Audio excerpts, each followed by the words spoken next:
We have all encountered such people. They are convinced of their expertise, despite clear evidence to the contrary. These are colleagues who confidently derail meetings with their misguided suggestions. Relatives who become experts after watching a single documentary film. Commentators on the internet who argue with true professionals. What causes this strange gap between confidence and competence? The answer lies in a fascinating psychological phenomenon discovered more than 2 decades ago.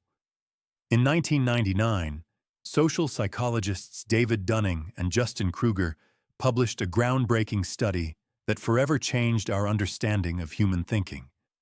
Their work revealed a cognitive bias that now bears their names: the Dunning-Kruger effect. This phenomenon explains why people with low skills often significantly overestimate their abilities, while true experts tend to underestimate them. As Dunning himself said, the first rule of the Dunning-Kruger Club is that you do not know you are in the Dunning-Kruger Club. Today, we will delve into this psychological phenomenon that affects each of us to some degree. We will explore its origins, mechanisms, real-life examples, and most importantly, how to recognize and overcome it within ourselves. After all, the greatest paradox of the Dunning-Kruger effect is that those most susceptible to it are often the least able to recognize it in themselves. The story of the discovery of the Dunning-Kruger effect began with an unusual bank robbery. In 1995, MacArthur Wheeler walked into 2 banks in Pittsburgh in broad daylight, without any sort of disguise, robbed them, and left. When he was arrested that same night, Wheeler was genuinely astonished that the surveillance cameras had captured him. "But I rubbed my face with lemon juice," he protested to the police. Wheeler had smeared his face with lemon juice, believing it would make him invisible to the cameras, based on his understanding that lemon juice could be used as invisible ink. This astonishing case caught the attention of psychologist David Dunning, who was struck by Wheeler's profound misunderstanding and his complete confidence in his flawed logic. This led Dunning to question how someone could be so incompetent that they are not even aware of their incompetence. He teamed up with graduate student Dunning-Kruger to systematically study this phenomenon. In their landmark study, published in the journal Personality and Social Psychology, Dunning and Kruger assessed participants on their skills in humor, grammar, and logical reasoning. After each test, participants were asked to rate how well they believed they had performed compared to others. The results were striking and consistent. Those who scored the lowest significantly overestimated their performance, believing they had outperformed 62% of their peers, when in fact, they had only surpassed 12%. Meanwhile, the top performers consistently underestimated their relative achievements. As Dunning noted, if you are not competent, you cannot realize it. The skills necessary to arrive at the correct answer are the same as those required to recognize that answer. This creates a double time of incompetence. People not only lack the necessary skills to successfully complete a task, but they also lack the metacognitive abilities to recognize their shortcomings. At the core of the Dunning-Kruger effect lies a metacognitive deficit, the inability to adequately assess one's knowledge and skills. This metacognitive blind spot generates an illusion of superiority that is resistant to facts. The mechanisms of the effect are diverse. The first is the problem of unknown unknowns.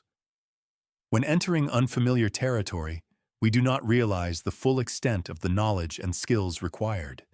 We do not know what we do not know. As Dunning explains, the skills needed to arrive at the correct answer coincide with the skills necessary to evaluate its correctness.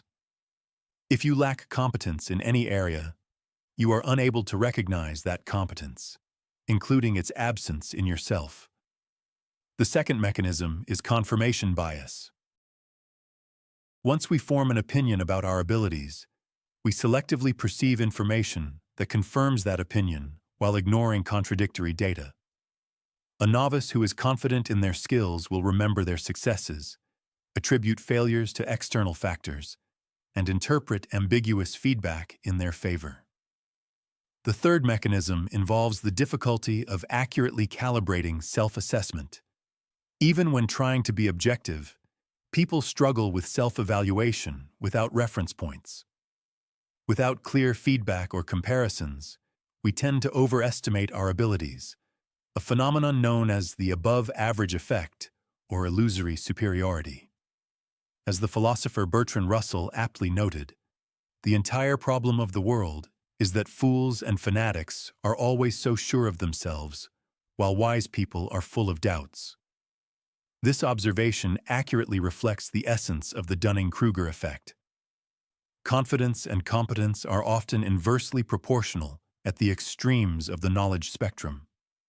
Although in popular culture, the Dunning-Kruger effect is often depicted as a simple inverse relationship between competence and confidence, the actual connection is more complex. Researchers have identified a characteristic curve reflecting the journey from novice to expert.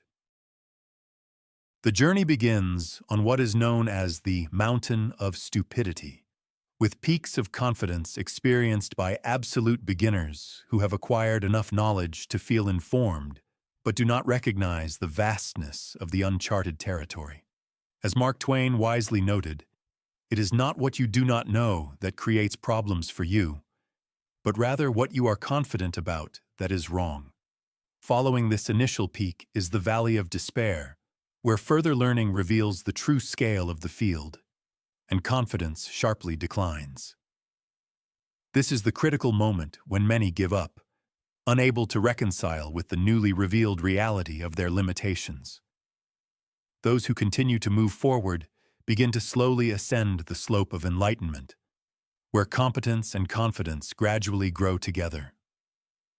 Through diligent practice and learning, they ultimately reach a plateau of resilience, where high competence is paired with adequate confidence. Interestingly, experts often demonstrate a slight uncertainty regarding their true abilities. This uncertainty among experts stems from their deep understanding of the complexity and nuances of their field. They are acutely aware of the limits of their knowledge and the vastness of what remains unknown.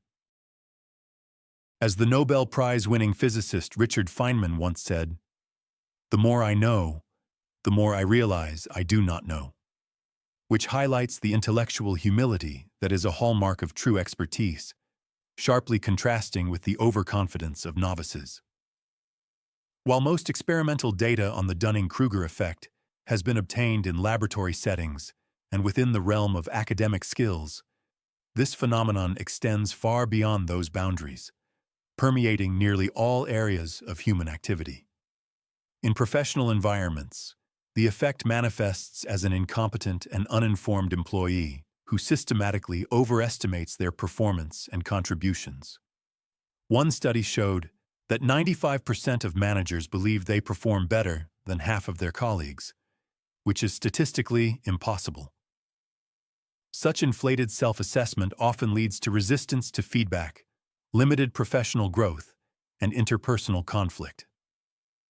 In the healthcare sector, the effect can have life-threatening consequences. Medical students with the least skills often overestimate their clinical abilities, potentially leading to dangerous confidence in their clinical decisions.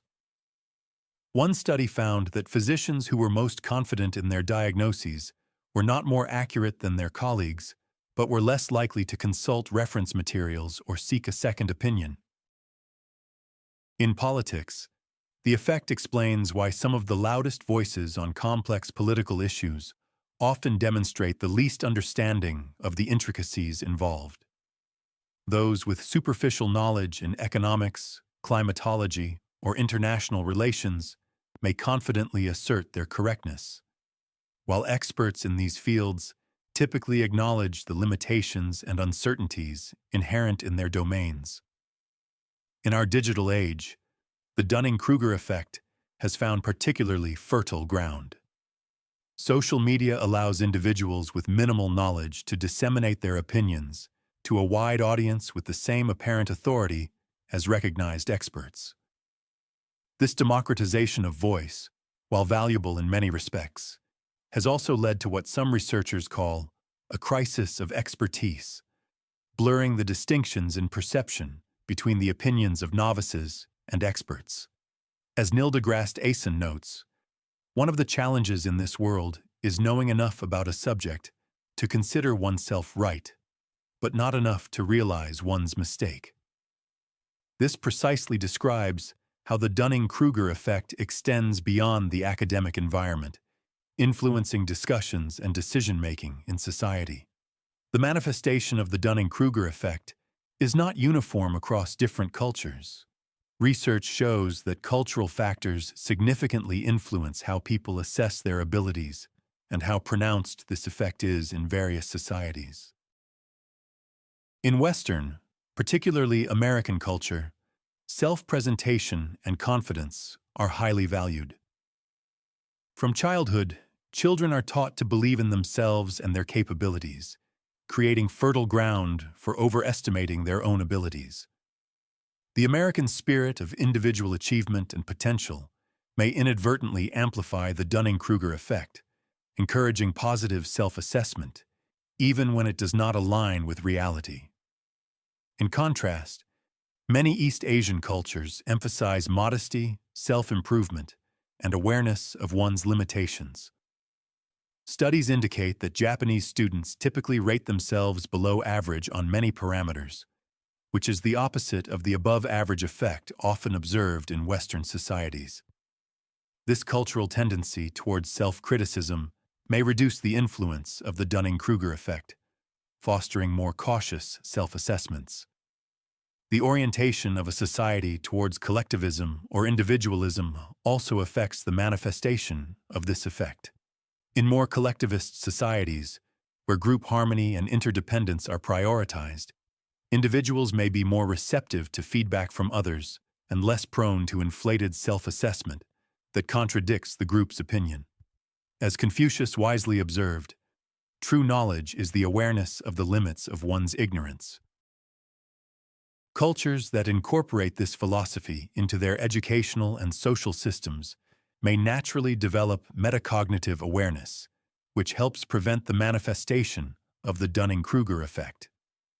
However, no culture is immune to the fundamental cognitive limitations underlying this effect. The core issue of not knowing what you do not know transcends cultural boundaries, although its manifestation may vary across different societies. The Dunning-Kruger effect highlights the dangers of excessive confidence, but it is important to recognize that confidence itself is not the problem. In fact, a certain level of self-assurance is necessary for motivation, perseverance, and achieving goals. Confidence becomes problematic when it significantly misaligns with actual abilities. Such discrepancies can lead to erroneous decisions, resistance to learning, and interpersonal conflicts. However, adequate confidence based on realistic self-assessments can be quite adaptive and contribute to success. Research in the field of psychology and performance has repeatedly demonstrated that a moderate level of self-confidence is necessary to achieve optimal results. This level should be sufficient to encourage action and persistence, but not so high that it hinders the recognition of mistakes or areas that require improvement. Such balanced confidence is the point where belief in oneself aligns with reality.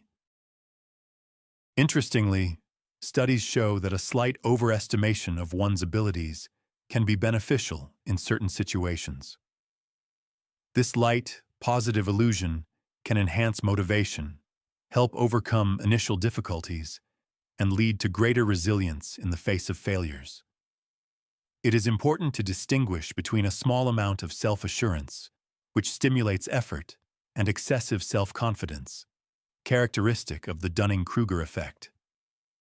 As psychologist Albert Bandura noted, individuals who possess a sense of self-efficacy recover from failures more quickly.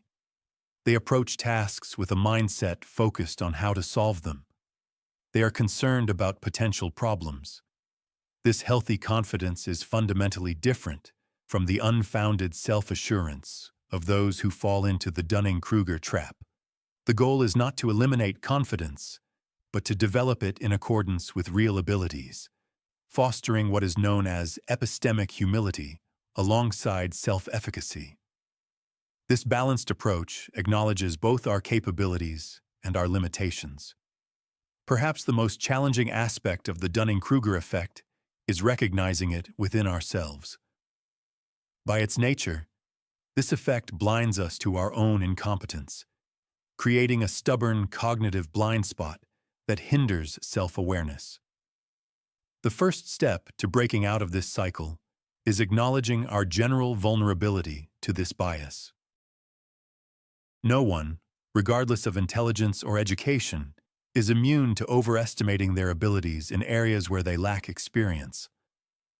As intellectual historian Robert Burton writes, "The feeling of knowing is not a reliable indicator of whether you actually know something."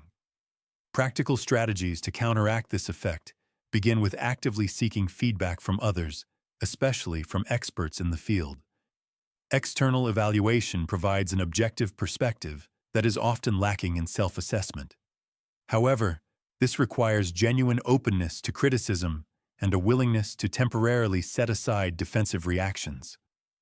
Mindful practice with a focus on weaknesses can also help align perceived and actual abilities. This practice should include clear and immediate feedback on performance to recalibrate self-esteem. Without this feedback, practice alone can reinforce overconfidence rather than correct it. Developing metacognitive awareness, reflecting on one's own thinking, also serves as a powerful antidote. Regular reflection on the limits of one's knowledge and a conscious consideration of alternative viewpoints help develop the habit of questioning initial confidence. As the philosopher Socrates wisely noted, true wisdom lies in recognizing one's ignorance. The most challenging yet effective aspect of this is learning to feel confident in the face of uncertainty and the absence of answers.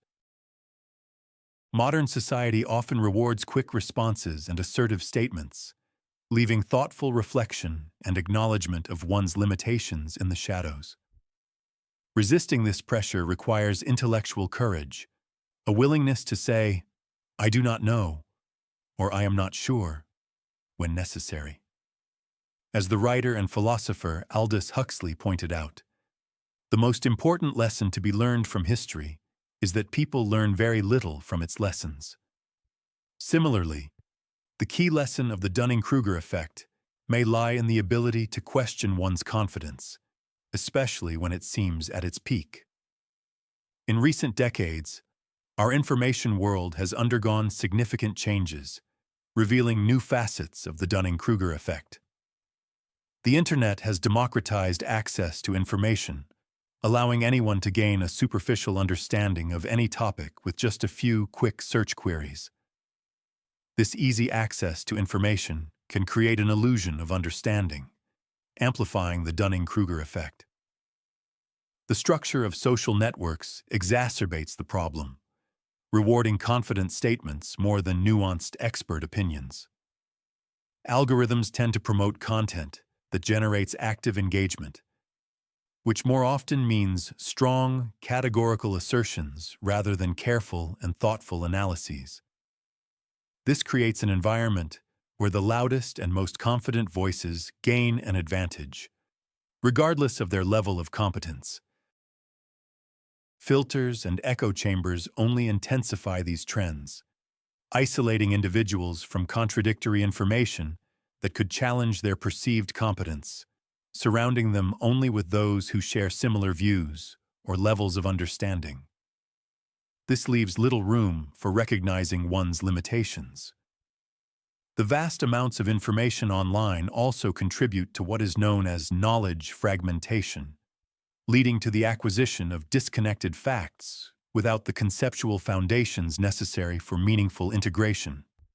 Such fragmented knowledge creates an illusion of understanding that lacks its essence. As author Tom Nichols notes in his book, The Death of Expertise, the internet allows us to connect and interact with many more people than we typically encounter in our daily lives. However, it can also create a false impression that our views are more widespread and accurate than they actually are. The solution is not to abandon digital sources of information, but to approach them with greater metacognitive awareness. Addressing these social consequences requires both individual cognitive development and institutional reforms that better distinguish between confidence and competence, reward intellectual humility alongside proven abilities, and create better systems for evaluating and transmitting specialized knowledge. The journey through the Dunning-Kruger effect reveals a fundamental paradox of human knowledge. The more we learn, the more we realize how much we still do not know. As our circle of knowledge expands, so does our contact with the unknown. This paradox creates a contradictory trajectory that we have explored, from unwarranted overconfidence of novices to thoughtful uncertainty of experts. This explains why true mastery often manifests not in absolute confidence, but in the ability to embrace complexity, nuances, and the limits of current understanding. Recognizing the Dunning-Kruger effect provides us with a powerful tool for self-reflection and intellectual growth. It serves as a reminder that the path to genuine knowledge begins with acknowledging our own limitations and accepting the discomfort of uncertainty. This encourages us to develop both confidence in our actions and humility in the necessity to learn. In a world that is becoming increasingly complex and filled with confident voices offering simplified truths, awareness of this cognitive bias takes on special significance. It helps us distinguish between empty claims,